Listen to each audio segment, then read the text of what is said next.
Vaxtınız xeyir olsun, dəyərli müəllimlər, müdavimlər. Mən Natəvan Cəmalzadə, kurikulum üzrə təlimçi, hər birinizi salamlayıram.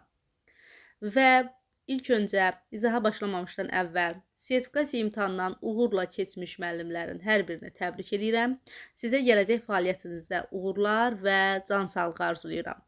Və biz bilirik ki, imtahan mərhələsindən sonra müsahibə mərhələsi başlayır və müsahibə üçün bizim davamlı şəkildə artıq iyul ayının 1-dən dəstək videolarımız paylaşılacaq YouTube-da və bunun üçün siz bizim YouTube kanalımıza abunə olun və videonu bəyənin ki, davamlı şəkildə bizim videolarımızı dinləyə biləsiniz, qarşınıza çıxsın. Və həmçinin də avqust ayının 1-dən bizim ödənişli müsahibə qrupumuz açılır. Müsahibə qrupuna qoşulmaq üçün 050 837 0305 nömrəsinə yazaraq dərslərimiz haqqında geniş məlumat əldə edə bilərsiniz. Və onu da qeyd edim ki, bizim üstünlüyümüz ondan ibarətdir ki, biz dərsi canlı keçirik. Yəni bir link atıb YouTube-da ümumi şəkildə dərs keçmirik. Dərs canlı şəkildə müsahibə ab-havası yaradırıq. Misal üçün özünü təqdim etmə, bilirsiniz ki, ən yüksək bal verilir özünü təqdim etməyə. Ən çox ballardan biri də özünü təqdim etməyə verilir. Özünü təqdim etmədə dərsdə onu hazırlayıb sizə göndəririk. Siz ona uyğun olaraq özünü təqdim etmə yazırsınız və dərsdə başlayırsınız özünüzü təqdim etməyə. Hər hansı bir artıq əksik hissə varsa düzəliş edirik. Növbəti dərs siz bir də özünüzü təqdim edirsiniz, biz sizi dinləyirik. Yəni hər şey ünsiyyət vasitəsilə, qarşılıqlı canlı şəkildə ünsiyyət qururuq bir-birimizdən. Yəni hazır informasiya göndərək, bu da olsun. Dərs bu cür olmur da. Yəni sırf müsahibə ab-havası yaradırıq dərsdə. Dərslərimiz yüksək keyfiyyətlə keçirilir və avqust ayının 1-dən başlayacaq dərslərimiz. Yalnız bir dəfə ödəniş ödəməklə siz bizim dərslərimizə qoşula bilərsiniz. Başlayaq izaha. Deyir ki, belə bir sual verə bilərlər ki, kurikulumu bəyənirsiniz? Kurikulumun hansı üstünlükləri var? Sizə müsahibədə belə bir sual verilsə, təbii ki, kurikulumu bəyənirik. Ona görə ki, kurikulum artıq şagird pasiv dinləyici deyil. Artıq şagird aktivdir kurikulumda. Ona görə də mən kurikulumu bəyənirəm. Şagird artıq istənilən məlumatı, istənilən informasiyanı özü də araşdıra bilər, özü də müəyyən qədər məlumat toplayıb və bunu müəllimlə müzakirə edə bilər. Şagird artıq pasiv dinləyici deyil.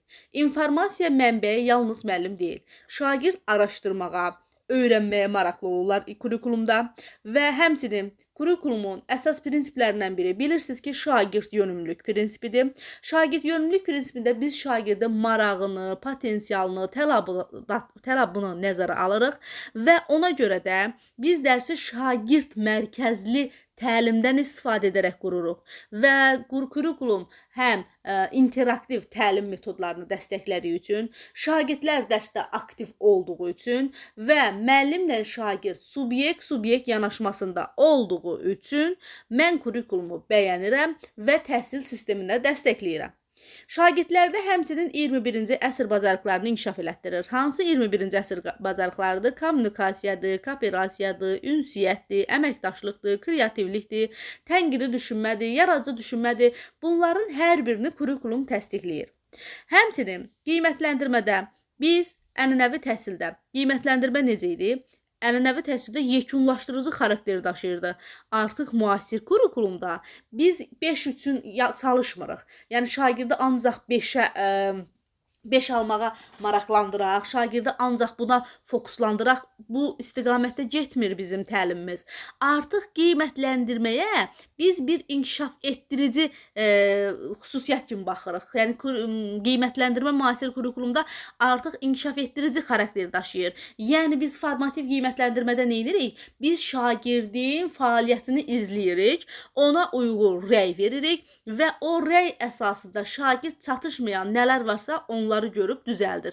Və biz şagirdi inkişaf elətdirməyə, biz şagirdin səhvini, şagirdi inkişafa apardığını aşılayırıq. Artıq şagird səhvdən, həvəsdən düşmür. Səhvə özünə bir inkişaf kimi yanaşır ki, yəni bunu səhv eləmişəmsə, deməli mən bunu düzəldəcəm və inkişaf edəcəm.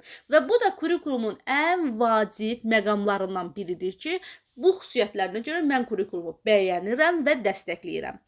Budur. Baxın. İlk sualı belə bir sual verə bilərlər və qeyd edim ki, qeyd etdiyim suallar hamısı müsahibədə istifadə olunmuş suallardır. Növbəti suala baxırıq. Konfidensiallıq nədir? Konfidensiallıq bilirik ki, gizlilik deməkdir. Müəllim sinifdə, məktəbdə, şagirdlər arasında, şagirdin valideynləri arasında hər hansı bir söhbətdən, hər hansı bir mövzudan məlumatlı ola bilər və müəllim bu məlumatın gizliliyini, konfidensiallığını saxlamağı bacarmalıdır. Müəllim məktəbdə hər hansı bir hadisə baş veribsə, sinifdə hər hansı bir hadisə baş veribsə, şagirdlərin hər hansı bir problemini müəllimə danışıbsa və yaxud valideyn müəllimlə ünsiyyətdə olarkən hər hansı bir problemini müəllimə danışıbsa, müəllim onları konfidensial, yəni gizli saxlamağı bacarmalıdır. Sonra belə bir sual verə bilər. Üçüncü suala baxırıq. Diaqnostik qiymətləndirmə hansı məqsədlə aparılır? Qeyd edim ki, müəllimlər, üçüncü sualın izahına baxmamışdan əvvəl qeyd edim ki, siz 050 837 0305 nömrəsinə yazaraq hazırladığımız bu hazır PDF-ləri əldə edə bilərsiniz ödənişsiz şəkildə. Yazaraq siz bizə yazın, biz bu PDF-ləri sizə göndərə bilərik WhatsApp üzərində. Diaqnostik qiymətləndirmə hansı məqsədlə aparılır? Diaqnostik qiymətləndirmə, summativ qiymətləndirmə, formativ qiymətləndirmə ümumiyyətlə bu sertifikasiyanın həm ənənəvi imtahan sualıdır, həm də ənənəvi müsahibə sualıdır. Mütləq şəkildə bu neçə illər ərzində həmişə imtahana da qiymətləndirmədən bir sual düşür, müsahibədə də mütləq şəkildə qiymətləndirmədən sual verirlər. Diaqnostik qiymətləndirmə hansı məqsədlə aparılır? Diaqnostik qiymətləndirmə planlaşdırmanı düzgün tərtib etmək məqsədi ilə aparılır. Diferensiallığı təmin etmək üçün aparılır. Müəllim diaqnostik qiymətləndirmə vasitəsilə hər bir şagirdə fərdi və fərqli yanaşır. Şagirdin güclü və zəif tərəflərini müəyyən etmək üçün biz diaqnostik qiymətləndirmə aparırıq. Əsas məqsəd diferensiallığı təmin etmək, əsas məqsəd şagirdin ilkin vəziyyətini müəyyən etməkdən ibarətdir. Növbəti sualımıza baxırıq. Şagirdlərlə işləməyin hansı çətinliyi ola bilər? Belə bir sual verə bilərlər sizə. Qeyd edim ki, bizim suallarımız həm kurikulum üzrədir, həm psixoloji suallardır. Şagirdlərlə işləməyin hansı çətinliyi ola bilər? Bu psixoloji suala aiddir, bu kurikuluma aid deyil.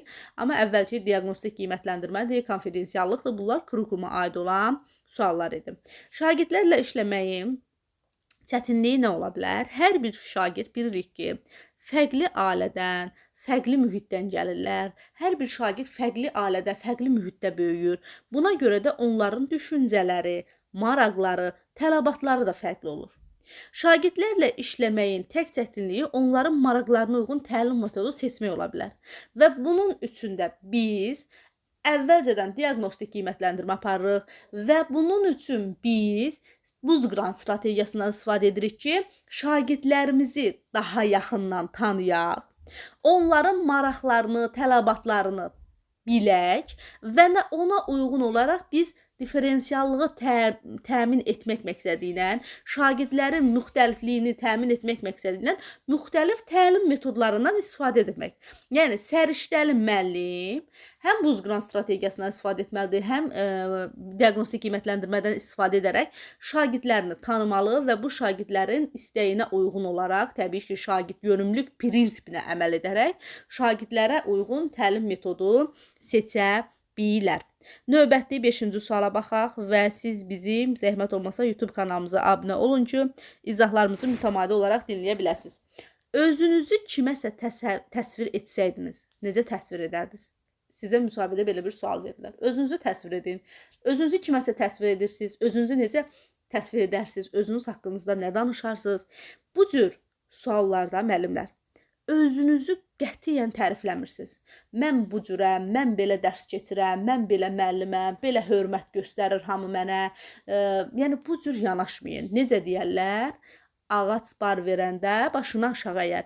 Qoy sizin uğurunuzdan, qoy sizin hörmətinizdən ətrafdakılar danışsın. Siz durub özünüzü, yəni ürək dolusu tərifləmirik.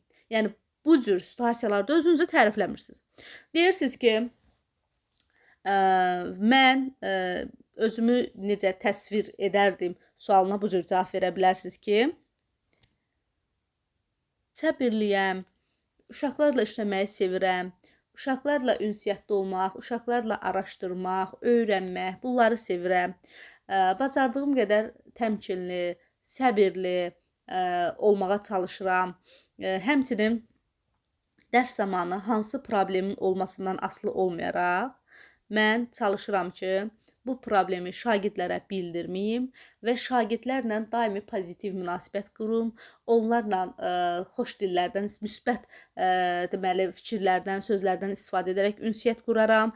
Yəni qəti şəkildə ancaq səbirli olduğunuzu, uşaqlarla işləməyi sevdiyinizi, uşaqlarla araşdırmaq, öyrənmək, əylənərək öyrənməyi təşkil etməyi dəstəklədiyinizi, yəni ancaq bu cür bu suala cavab verin. Yoxsa özünüzü ürək dolusu orada tərifləməyin ki, bu xoş olmaya bilər. Bugünkü müsahibə sualımızın izahı bu qədər müəllimlər. Sağ olun, hər birinizə zehin açıqlığı arzulayıram.